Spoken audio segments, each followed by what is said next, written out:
Subscribe now and press the bell icon. बिस्मिल्लाहिर्रहमानिर्रहीम। वर्दी physicist and beloved students, अस्सलाम वालेकुम। मैं हूं मोहम्मद नवीदुर रहमान और मैं आज आपको अपने 7वें लेक्चर में खुशामदीद कहता हूं। तो आज के लेक्चर की जो आउटलाइन है वो कुछ यूं है। सबसे पहले 1 minute message of the day होगा जो इंशाल्लाह हमारे हर लेक्चर में हुआ करेगा। इसके बाद आज हमने फिजिक्स के हवाले से जो चीजें पढ़नी है तो वो 7 बेस यूनिट्स में से 3 की डेफिनेशन है, जिनमें से 1 मीटर, 1 सेकंड और 1 किलोग्राम। इन 3 को हमने डिफाइन करना है और इन पे हमने कुछ रोशनी डालनी है, कंसेप्चुअली रोशनी डालनी है। तो इसी तरह बहुत बाद मैसेज ऑफ द डे में जैसा कि आप जानते हैं कि कोरोना वायरस एक आलमी वबा बन चुकी है, एक पेंडेमिक डिजीज बन चुकी है, लेकिन हमने घबराना नहीं है, हमने परेशान नहीं होना, क्योंकि इस तरह की अमराज अल्लाह ताला की तरफ से इंसानों पे इम्तिहान हुआ करती हैं। तो हमने एक दूसरे की मदद करके इस इम्तिहान में कामयाब होना है। तो इस तरह बहुत बात, दुनिया के तमाम मज़ाहिब इंसानियत से प्यार, मोहब्बत, हमदर्दी और उनकी मदद का दर्स देते हैं, बल्कि दीन इस्लाम तो इन तमाम से बढ़कर खिदमत इंसानियत को अजीम इबादत का दर्जा करार देता है। जिस तरह के मुस्लिम शरीफ में रिवायत है, हुज़ूर सल्लल्लाहु अलैहि वसल्लम का फरमान है कि ये मखलूक अल्लाह ताला का कुंबा है, जो शख्स भी इस कुंबे के मफाद में होगा तो वो अल्लाह ताला का महबूब बंदा होगा। तो अजीज तलबात, हमने इंसानों से जिस्मानी तौर पर बेताल्लुक जरूर रहना है, एक दूसरे को नहीं छूना ताकि ये वबाई मर्ज फैले ना, लेकिन रूहानी तौर पे अपने ताल्लुकात को मजबूत करना है। अपने रिश्तेदारों, अपने हमसायों और अपने मज़ाफ़ात में जितने भी गुरबा हैं उनकी खुददारी को ठेस पहुंचाए बगैर उनकी मदद को पहुंचना है। तो इंशाअल्लाह अल्लाह ताला हमसे राजी होंगे, इस इम्तिहान में कामयाब होंगे और सुरखरू होंगे। तो डियर स्टूडेंट, अब हम डिफाइन करते हैं बेस यूनिट्स में से 3 को हमने आज डिफाइन करना है। मैं कुछ वजाहत करता चलूं यहाँ पे। मैंने लास्ट लेक्चर में एक बात की थी कि बेस यूनिट्स यानी कि मीटर, सेकंड, किलोग्राम वगैरह जो 7 बेस यूनिट्स हैं, इनकी डेफिनेशन हमारे पहले चैप्टर में या बुक के 11 चैप्टर में नहीं है। तो वाकई इनमें नहीं है, लेकिन इन चैप्टर्स के बाद अपेंडिसेस होते हैं, कुछ स्पेशल नोट्स होते हैं, वहां पे ये डिफाइन की गई हैं। तो एहतियातन मैं इनको डिफाइन कर देता हूं, बल्कि इनको हम डिटेल में समझाते हैं ताकि हमेशा के लिए आपके लिए आसानी रहे। तो सबसे पहले हम मीटर को डिफाइन करते हैं।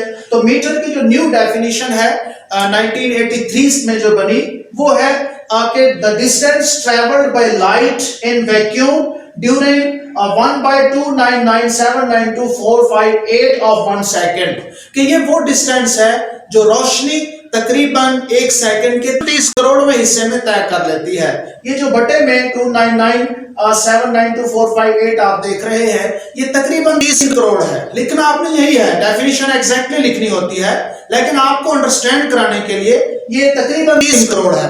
तो 1/30 of 1 सेकेंड यानी कि 1 सेकंड का 30 करोड़वां हिस्सा। तो रोशनी 1 मीटर कितना डिस्टेंस है? 1 मीटर वो डिस्टेंस है जो रोशनी 1 सेकंड के 30 करोड़वें हिस्से में तय कर ले। मिसाल के तौर पर ये हमारे पास 1 मीटर है, तो रोशनी को दौड़ाया हमने यहां से लेकर यहां तक, जो कि वो बहुत हाई स्पीड रखती है, तो यहां से लेकर यहां तक वो 1 मीटर फासला कितनी देर में कवर कर लेगी? 1 सेकंड के 30 करोड़वें हिस्से में। तो ये 1 मीटर कहलाएगा। इस फासले को हम 1 मीटर कहेंगे। हम मैथमेटिकली भी देख लेते हैं। तो 1 मीटर 1 सेकंड के 30 करोड़वें हिस्से में डिस्टेंस कवर होता है, यानी कि 1/299792458 of 1 सेकंड। तो ये डिस्टेंस की डेफिनेशन है जो कि स्पीड के रिलेटिव है। अब क्वेश्चन ये है कि आखिर हमने इतनी डिफिकल्ट डेफिनेशन क्यों बनाई, या स्पीड के रिलेटिव मीटर को क्यों डिफाइन किया है? तो देखिए, फिजिक्स जाहिर है एक एक्सपेरिमेंटल साइंस है और हमेशा तजर्बात करके हम हमेशा बेहतर से बेहतर रिजल्ट ढूंढने की कोशिश करते हैं।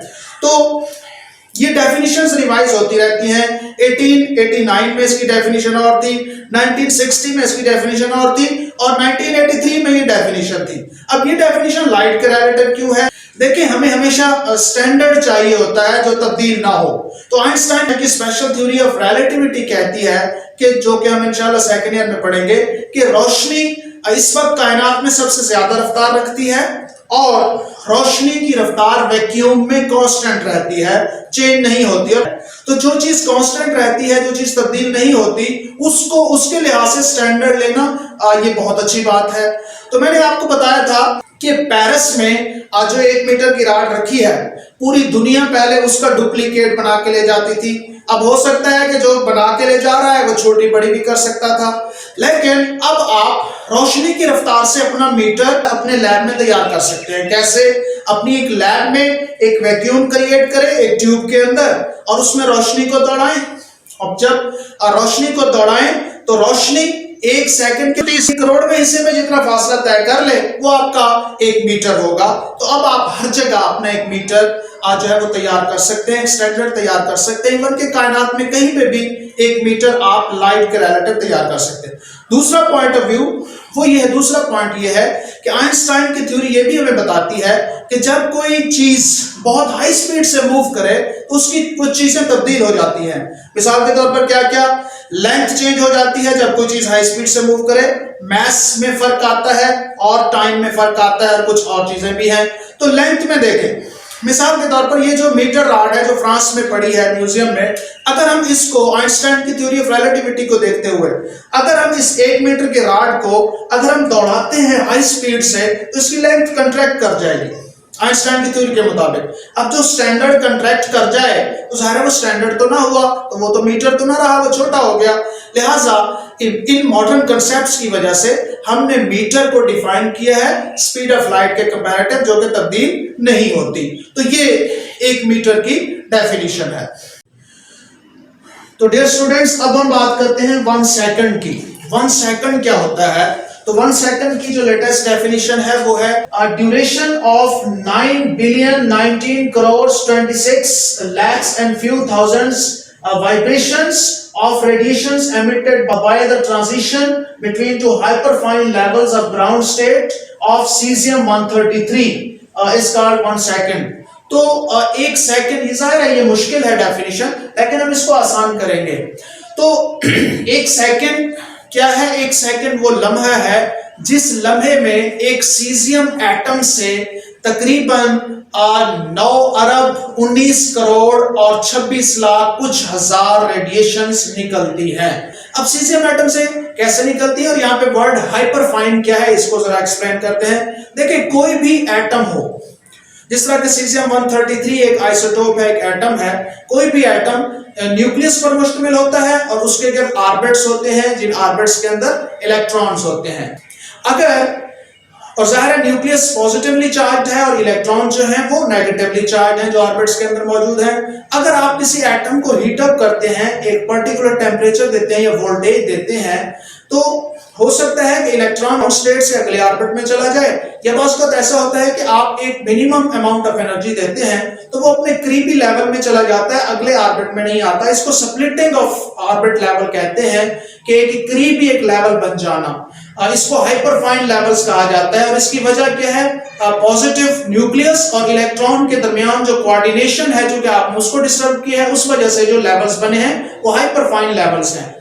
तो सीजियम 133 एटम को जब आप एक खास टेम्परेचर या वोल्टेज से हीट अप करते हैं या वोल्टेज से एनर्जी देते हैं, उस स्टेट है वो 2 हाइपरफाइन लेवल्स में स्प्लिट अप हो जाता है।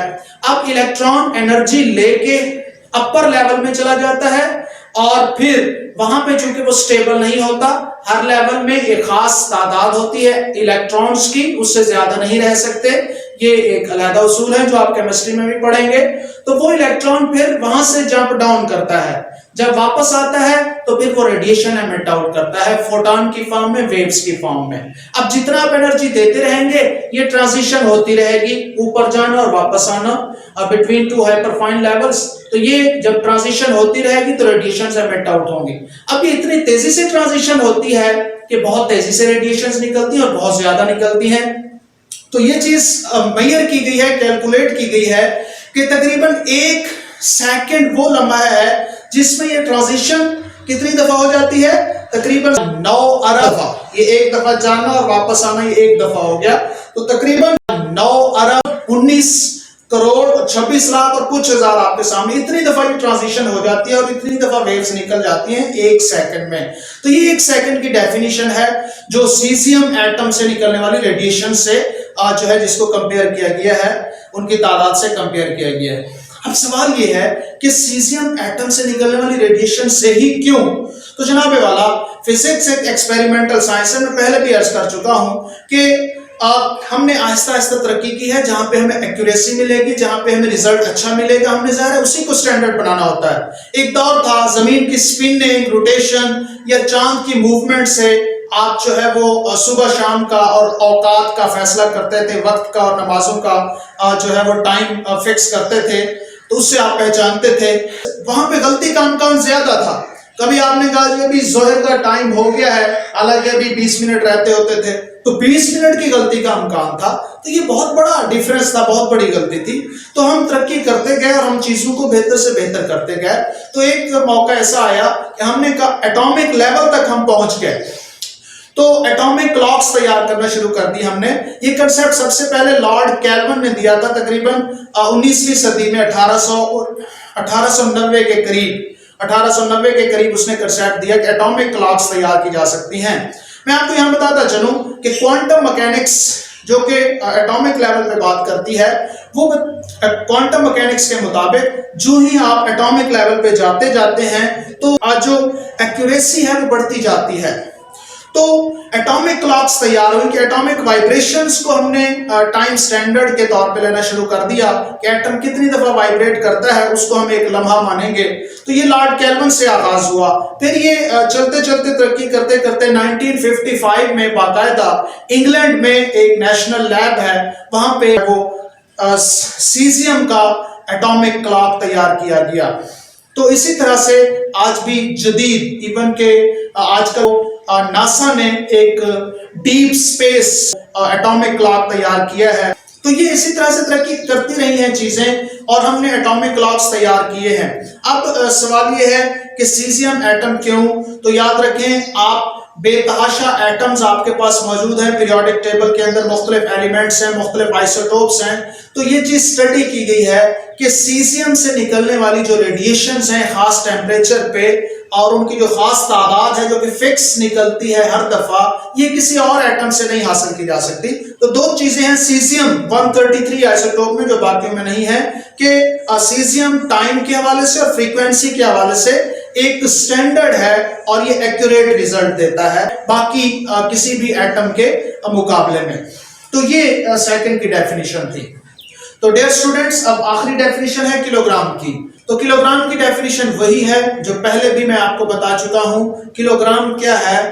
Kilogram is standard mass of platinum iridium alloy kept at International Bureau of Weights and Measures in Paris, कि ये 1 किलोग्राम का वो वेट है, वो पत्थर है जो international bureau of weights and measures में फ्रांस के म्यूजियम में, साइंटिफिक म्यूजियम में रखा हुआ है। उसका साइज तकरीबन, ये एक सिलेंडर है जो तकरीबन 4 सेंटीमीटर हाइट का है और इसका जो डायामीटर है वो भी तकरीबन 4 सेंटीमीटर का है। यहाँ पे एक बात ध्यान में रखते जाएं कि इसको हम रीडिफाइन नहीं कर सके और इसलिए बहुत इंपॉर्टेंट एमसीक्यू है कि कौन सी, आपसे पूछा जा सकता है कि कौन सी यूनिट जो है वो लीस्ट सेटिस्फैक्ट्री है। तो याद रखें, मास 1 किलोग्राम जो है ये लीस्ट सेटिस्फैक्ट्री यूनिट है। वजह क्या है? क्योंकि अभी भी पूरी दुनिया में जो 1 किलोग्राम है वो वहीं से कॉपी होता है। पेरिस वाला जो सिलेंडर है, जो वेट है, उसी से कॉपी किया जाता है, उसी का डुप्लीकेट है। इसकी और कोई हमारे पास तरीका नहीं है कि हम लैब में 1 किलोग्राम अपना स्टैंडर्ड तैयार कर लें। जैसे मैंने आपको भी कहा है कि आप लैब में 1 मीटर तैयार कर सकते हैं। अब रोशनी की मदद से, रोशनी एक खास फासला तय करती है तो उसको 1 मीटर कहा जाता है। इसी तरह आप लैब में 1 सेकंड बना सकते हैं, एटॉमिक क्लॉक 1 सेकंड का बना सकते हैं कि एक सीजियम 133 एटम में उसे रेडिएशंस निकालें, उनको काउंट करें, जितनी रेडिएशन से खास रेडिएशंस निकलेंगी वो 1 सेकंड होगा।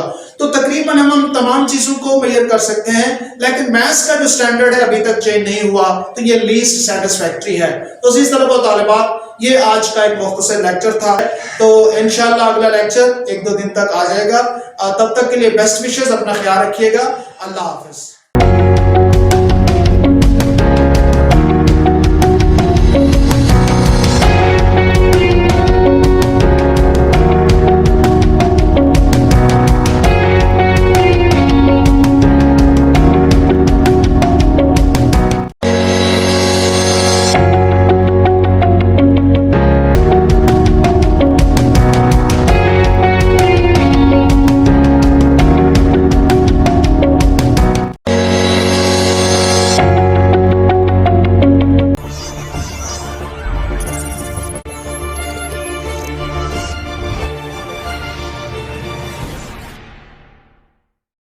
Subscribe now and press the bell icon.